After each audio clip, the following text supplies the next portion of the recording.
In popular histories of the Second World War, the Arctic convoys are often overlooked. A side theater eclipsed by the more famous battles further south. You might see mention of Barents Sea, North Cape, or PQ-17. But beyond that, nowhere near the amount of attention as the Battle of the Atlantic. And because of that lack of focus, some things are often forgotten, such as the topic of today's video, HMS Punjabi, a British destroyer that spent most of her time in the North Sea or around Norway before shifting to the Arctic Convoy Run, where her story would come to an end. Punjabi would have the unfortunate distinction of being sunk by her own side, run down by a modern battleship in a tragic accident. A sad story, but one that doesn't come up often. In today's video, we'll be looking at that story, and the rest of HMS Punjabi's service. A story that began on October 1st, 1936, when the destroyer was laid down in Greenock, Scotland, with the ship launched on December 18th, 1937, and commissioned on March 29, 1939. Admittedly, a relatively long construction process for a destroyer, but most of it was in peacetime. At least the construction, not so much her service. The end of March 1939 was only a few months before war would return to Europe.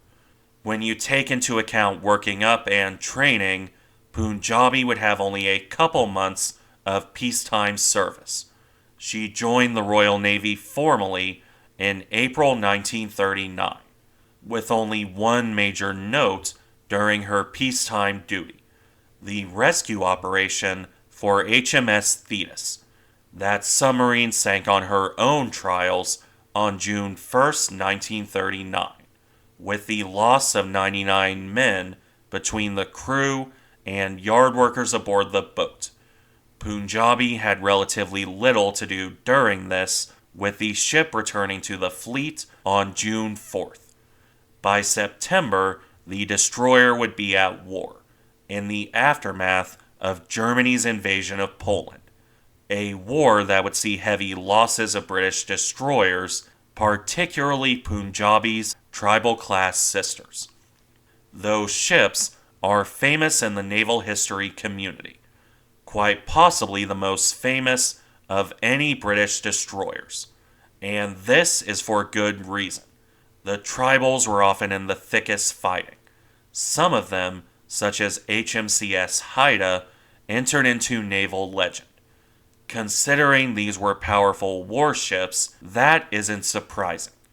The tribals were large destroyers when designed in the mid-1930s, displacing just under 1,900 tons at the standard loading, and around 2,600 tons when fully loaded, at a length of 377 feet or 115 meters and a beam of 36 feet or 11 meters. They're more equivalent to the later Fletcher class than any contemporary British destroyer, with that size allowing for a heavy weapons load.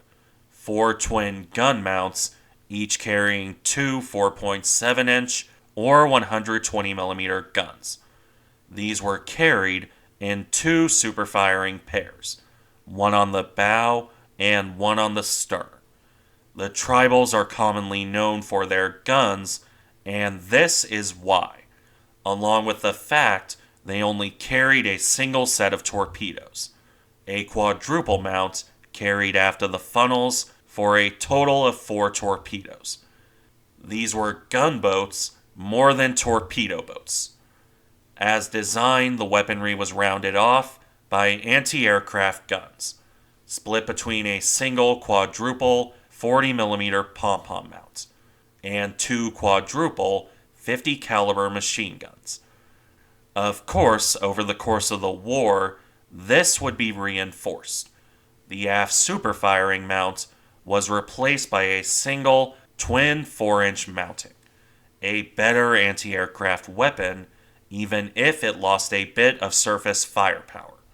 In addition, 20mm cannon replaced the machine guns, with even more mounts cropping up as the war went on. Beyond this, the ships also carried the usual depth charges on the stern for anti-submarine warfare.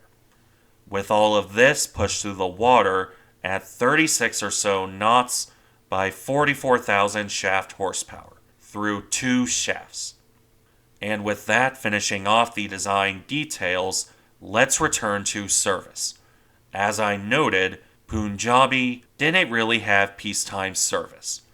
After training and working up with the home fleet, she was thrown into action when Germany invaded Poland in September 1939. For a certain value of action, Punjabi remained in the North Sea on anti-submarine patrol duty through early December, with the odd break to escort other warships, such as a sweep hunting for German shipping on September 7th, or escorting HMS Ark Royal on September 14th as the carrier performed her own anti-submarine duty. The rest of the period between September and December was mostly quiet for Punjabi.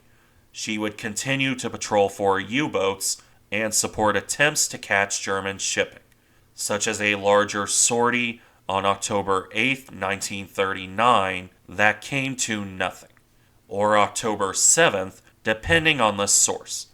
The Germans sent out Gneisenau, Köln, and some destroyers. The British responded in force. But aside from the Luftwaffe bombing some British ships, neither side met the other. HMS Punjabi continued on her own duties after this until a bout of bad luck at the start of December. An ominous bit of bad luck considering her ultimate fate. The destroyer collided with a freighter on December 2nd, 1939. This caused damage to her bow that sent Punjabi home for repair. Repairs that would last until the end of February 1940, when taking into account post-refit trials. Not the worst damage, but by no means a minor bump on the bow either. In any event, Punjabi returned to her old duties at first. That lasted through March, before in April of 1940 she shifted to the Norwegian operation. This was an exciting time for the Royal Navy, including Punjabi as it turned out. Initially, she didn't have much to do. The destroyer served as an escort for HMS Repulse, including an attempt to sail to the rescue of HMS Glowworm on April 8th. But, of course, Glowworm would be sunk before any support could arrive. Punjabi would remain with renown in Repulse until joining with other destroyers for the Second Battle of Narvik on April 13th. This went far worse for the Germans than it did for the British. They would lose 8 destroyers, while the British only suffered damage to 3. Admittedly, some pretty severe damage, as HMS Eskimo can attest to. But the British did not lose one ship. That said, Punjabi was one of the 3 to suffer damage. She took 6 hits that disabled the destroyer for around an hour, until the crew could get her underway again. Those caused fires forward, wrecked the fire control room, and required flooding the number 4 magazine to prevent far worse damage. Punjabi would need some temporary repair work on the next day, April 14th, before sailing home. She would then return to Britain by the end of April for proper repair work. That lasted until mid-June 1940 and included the gun replacement that I mentioned earlier. Punjabi lost her X-mount in favor of a twin 4-inch mount. Upon returning to service in June 1940, Punjabi had a less eventful time. she would evacuate Allied forces from St. Nazaire on June 17th and June 20th, including Polish soldiers on the second trip. After this, the destroyer spent July on her old home fleet patrol duty, before sailing south on August 9th to escort some capital ships home from Gibraltar. This consisted of HMS Valiant, HMS Hood, and HMS Argus, along with the cruiser HMS Arethusa. Punjabi's next notable escorts would come a month later when she covered convoys sailing for the Battle of Dakar in September 1940. That came at the end of September, but Punjabi wasn't directly involved. The closest she came was escorting HMS Fiji home after that cruiser was torpedoed on September 1st, 1940. In fact, the only action Punjabi saw in late 1940 was sinking a German weather ship alongside two other destroyers on October 24th. This lack of real action wouldn't change in 1941. Punjabi spent January and February on her typical patrol duty, and then from mid-March through early May, she was under refit, mostly involving the fitting of early radar systems. That refit and the accompanying sea trials concluded on May 3rd. As it turned out, this was early enough for Punjabi to sail as escort for King George V and Victorious during the hunt for Bismarck, although the destroyer would stay with Victorious and not join King George V during the actual sinking of the German battleship. The remainder of 1941 would be spent on further escort duty without any combat, ranging from scouting Spitsbergen as a refueling base on July 27th to covering one of the first convoys to Russia on August 30th through September 7th, before Punjabi rounded off the year with another refit from December 1941 through February 1942. Once that was complete, Punjabi shifted fully to Arctic escort duty. From March through May 1942, that was her main service. One break to try and hunt down Tirpitz from March 8th through March 11th aside. This would probably have been an uneventful time. It certainly seemed like that through the early part of the year. Unfortunately for the British, this would change in terrible fashion in May. Punjabi had been assigned as part of the distant escort for Convoy PQ-15 on April 26th. On May 1st, 1942, this resulted in tragedy. A lookout on Punjabi sighted what he thought was a naval mine.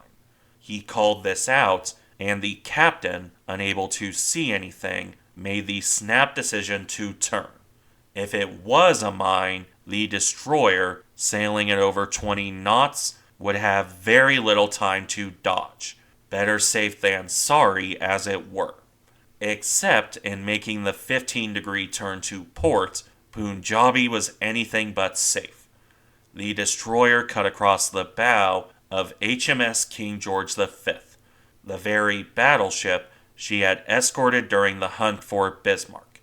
It's not clear if anyone aboard the battleship saw the tribal, not that it would have helped on such short notice.